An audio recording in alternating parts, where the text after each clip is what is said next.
کشمیر کی وادی میں اونچے پہاڑوں اور سرسبز میدانوں کے درمیان انارا شہزادی رہتی تھی، جو اپنی خوبصورتی اور قدرت سے گہرے تعلق کے لیے مشہور تھی۔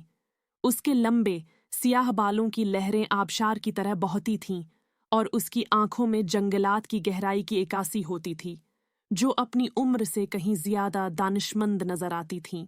لیکن جو چیز انارا کو واقعی غیر معمولی بناتی تھی، وہ اس کی نرمی اور ہمدردی تھی۔ یہی اوصاف اسے گاؤں والوں میں محبوب بناتے تھے۔ ایک دن جب انارا اپنے پسندیدہ جنگل میں چہل قدمی کر رہی تھی، میں ایک مدھم سی آواز سنی۔ اس آواز کا پیچھا کرتے ہوئے وہ ایک چھوٹے پرندے کے پاس پہنچی جو زمین پر گرا ہوا تھا۔ اس کا ایک پر زخمی تھا۔ انارا نے نرمی سے اسے اٹھایا اور تسلی بھرے الفاظ میں اسے دلاسا دیا۔ جنگل کی روحیں جو ہمیشہ انارا کی نگرانی کرتی تھیں، درختوں کے ذریعے سرگوشی کرنے لگیں اور اسے رہنمائی دینے لگیں۔ اس نے شفا بخش جڑی بوٹیاں اکٹھی کیں، ان کا پیسٹ بنایا اور احتیاط سے پرندے کے زخمی پر لگایا۔ تم جلد ہی دوبارہ اڑنے کے قابل ہو جاؤ گے، انارا نے مسکراتے ہوئے کہا۔ کئی دنوں تک انارا نے پرندے کی دیکھ بھال کی، اسے کھلایا، پناہ دی اور شام کے وقت اسے گیت گائے۔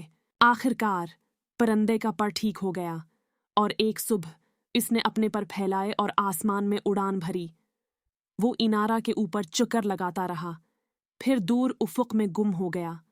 انارا نے اسے جاتے ہوئے دیکھا اور اس کا دل خوشی سے بھر گیا، لیکن انارا کو معلوم نہیں تھا کہ یہ پرندہ کوئی عام مخلوق نہیں تھا۔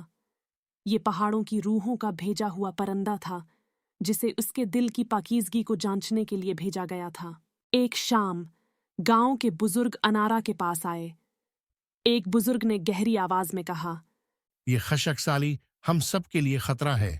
ہمیں پہاڑوں کی روحوں کے سامنے کوئی قیمتی نذرانہ پیش کرنا ہوگا۔ تم روحوں کی چہیتی ہو، شاید تمہیں یہ قربانی دینی چاہیے۔ انارا کا دل ڈوب گیا۔ اگرچہ وہ اپنے گاؤں سے محبت کرتی تھی، لیکن وہ جانتی تھی کہ فطرت کے ساتھ حقیقی ہم آہنگی خوف یا قربانی سے نہیں آتی، بلکہ یہ احترام، توازن اور خیال رکھنے سے حاصل ہوتی ہے۔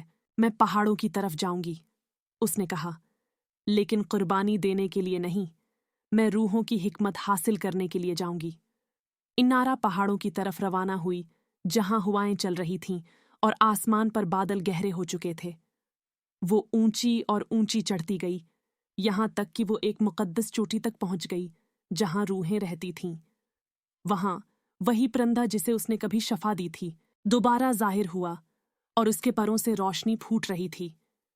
اس نے نرمی سے کہا، انارا شہزادی، تمہاری نرمی اور خیال رکھنے سے ہمیں تمہاری روح کی پاکیزگی کا علم ہوا ہے۔ یہ خشک سالی کوئی نہوست نہیں، بلکہ ایک یاد دہانی ہے کہ زمین اور اس کے لوگوں کو توازن میں رہنا چاہیے۔ اپنے گاؤں والوں سے کہو کہ وہ زمین کا اسی طرح خیال رکھیں جیسے تم نے میرا کیا، تب ندیاں پھر سے بہنے لگیں گی۔ انارا اپنے گاؤں واپس آئی اور روحوں کا پیغام سنایا۔ گاؤں والے اس کے الفاظ سے متاثر ہو کر درخت لگانے لگے، پانی بچانے لگے اور زمین کا خیال رکھنے لگے۔